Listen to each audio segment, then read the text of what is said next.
కాదనకుండా మా పాపకి పేరు పెట్టండి ప్లీజ్.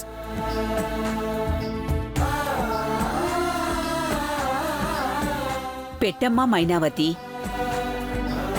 ఈ అవకాశం ఎంతో అదృష్టం చేసుకుంటేనే గాని రాదు. నీ మనసుకు నచ్చిన మంచి పేరు పెట్టమ్మా. అవునక్క.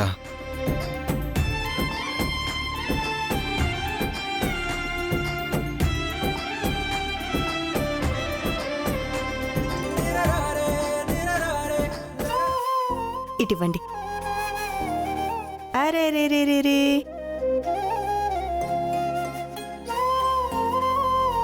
రే రే ఆ?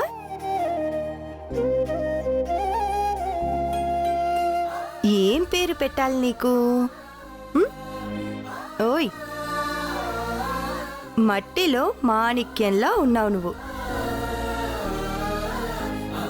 మట్టిలో పుట్టిన మాణిక్యంలా ఉంది.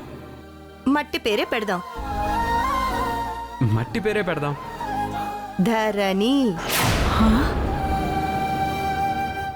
ధరణి. ధరణి.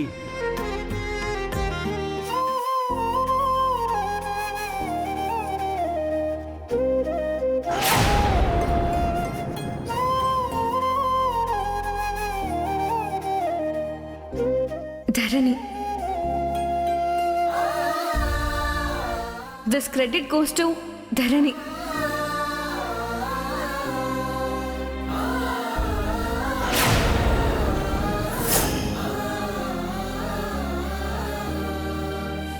మైనావతి కూడా అదే పేరు పెట్టింది. అంటే మైనావతి కాదన్న కూతురే మళ్ళీ దగ్గరయ్యే రోజు రాబోతుందా? నేనెందుకు ఈ పేరు పెట్టాను?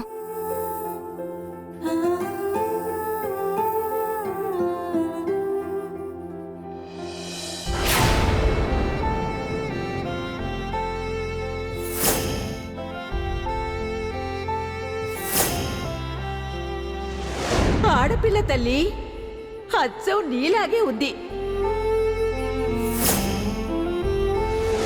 ఎంతైనా నీ బిడ్డ కదా తల్లి.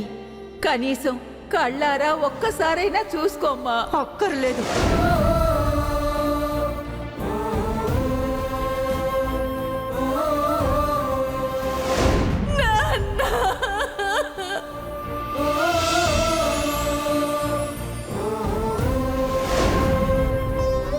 ధరణి.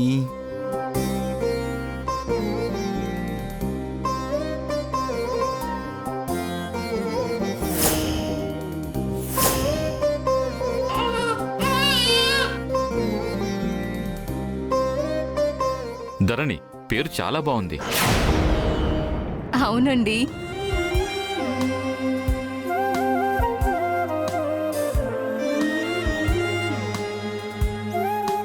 మేము వస్తాం మైనావతి గారు.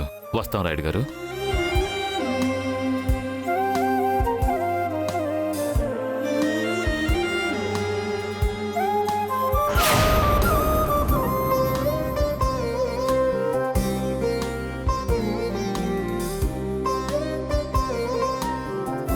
అక్క, ఏమైందక్క? గతం చేసిన గాయం నన్నింకా బాధ పెడుతూనే ఉంది. నిన్నే కాదు, మమ్మల్ని కూడా చాలా బాధ పెడుతుంది. జరిగిందేమైనా చిన్న విషయమా? కాదే. మహారాజులా ఏ మచ్చా లేకుండా బతికిన మా అన్నయ్యకు తల దించుకునేలా అవమానం జరిగింది. ఆయన గురించి గొప్పగా మాట్లాడిన నోళ్లే తప్పుగా మాట్లాడాయి. ఆఖరికి నీ కడుపులో పడ్డ ప్రాణం దేవుడు లాంటి మా అన్నయ్య ప్రాణాలు తీసుకునేలా చేసింది. మన వంశ ప్రతిష్టను నాశనం చేసింది. ఇన్ని చేసిన ఆ గతం తిరిగి మా అన్నయ్యని మాత్రం ఎప్పటికీ తీసుకురాలేదు. అత్తయ్య, అత్తయ్య, అత్తయ్య, అత్తయ్య, అత్తయ్య, అత్తయ్య, మీకు అసలు బుద్ధుందా? రాయుడు. మరి లేకపోతే ఏంటి?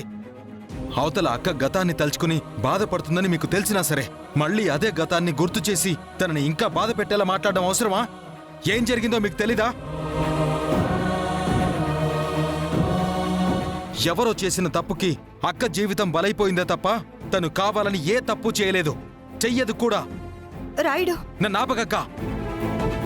నువ్వు కార్చే ప్రతి కన్నీటి బొట్టులో నువ్వు పడే బాధ నరకం నాకు కనిపిస్తుంది. మీకు చేతనైతే ఆ కన్నీళ్ళని ఆపేలా చూడండి, అంతేగాని ఇలా గతం పేరుతో తన మనసుని గాయపెట్టకండి. నువ్వు ఏది చెప్పినా కరెక్ట్ రాయుడు. నేను ఏది చెప్పాలనుకున్నానో నువ్వు అదే చెప్పావు. నీకు నిజంగా వయసు పెరిగింది కానీ బుద్ధి పెరగలేదమ్మా. అరే, మైనావతి గురించి అంతా తెలిసి అలా ఎలా అంటావమ్మా?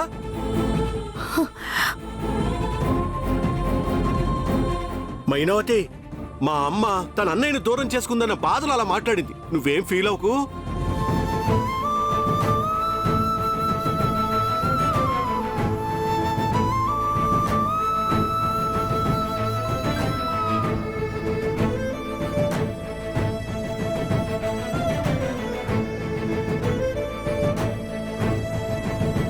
అత్తయ్య, అక్క బాధని చూడలేకాల అన్నాను కానీ మిమ్మల్ని అనాలని నాకేం లేదు. నీ అక్క కోసం నువ్వింత బాధపడితే మరి దూరం అయిపోయిన మా అన్న కోసం నేనెంత బాధపడాలి? నువ్వన్నంత మాత్రాన గతం ఏం మారిపోదు, అది గుర్తుంచుకో.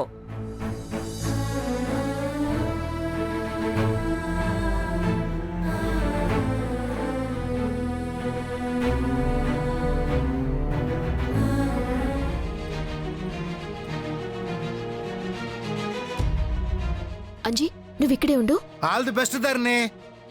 అన్నా, ఇవి ఎక్కడ జరుగుతున్నాయో కొంచెం చెప్పరా? లోపలికి వెళ్ళి అడగండి అమ్మా.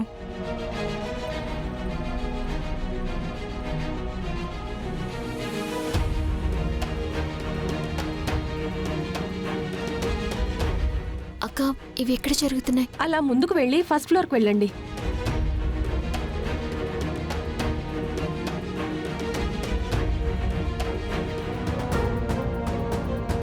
భగవంతుడా, ఎలాగైనా నాకు ఈ ఉద్యోగం వచ్చేలా చూడు స్వామి.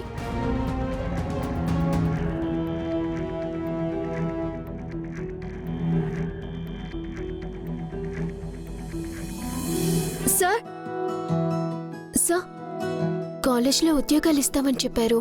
నువ్వు ధరణివి కదూ? మొన్న మా కాలేజ్ డేకి తోలుబొమ్మలు ఆడించడానికి వచ్చావు కదూ? అవును సార్. ఏంటమ్మా ఇలా వచ్చావు? మీ కాలేజ్లో అయితే ఉద్యోగాలున్నాయని తెలిసింది సార్. అందుకే నాకేమైనా పని దొరుకుతుందేమో అని వచ్చాను. కరెక్ట్ టైంకే వచ్చావు. నువ్వేమైనా చదువుకున్నావా? లేదు సార్. అంటే నాకు ఉద్యోగం లేనట్టేనా? ఉందమ్మా. ఉందా? ఏంటది? ఏంటో చెప్పండి సార్, త్వరగా చెప్పండి, చేసేస్తాను. నీకు చదువు రాదు అంటున్నావు కాబట్టి కాలేజీకి రోజు ఎంతమంది స్టూడెంట్స్ వస్తున్నారో వాళ్ళ వివరాలు తెలుసుకోవాలి. వాటిని లెక్చరర్స్ కి చెప్పి వాళ్ళకి ఏం కావాలో చూస్తూ ఉండాలి. అలాగే లైబ్రరీలో ఉన్న బుక్స్ అన్నిటినీ ఎప్పటికప్పుడు సర్దుతూ ఉండాలి. ఏవైనా చిన్న చిన్న పనులుంటే చేసి పెడుతూ ఉండాలి. అంతేనమ్మా. ఓ, అంతేనా? మీరలా చెప్పాలే కాని నేను చిటికలే ఇలా చేసేస్తాను. ఇంకా కావాలంటే కాలేజీ ముందు కల్లాపి చల్లి ముగ్గులు కూడా వేసేస్తాను. అదే వద్దు కానీ నేను చెప్పిందే చేయి చాలు.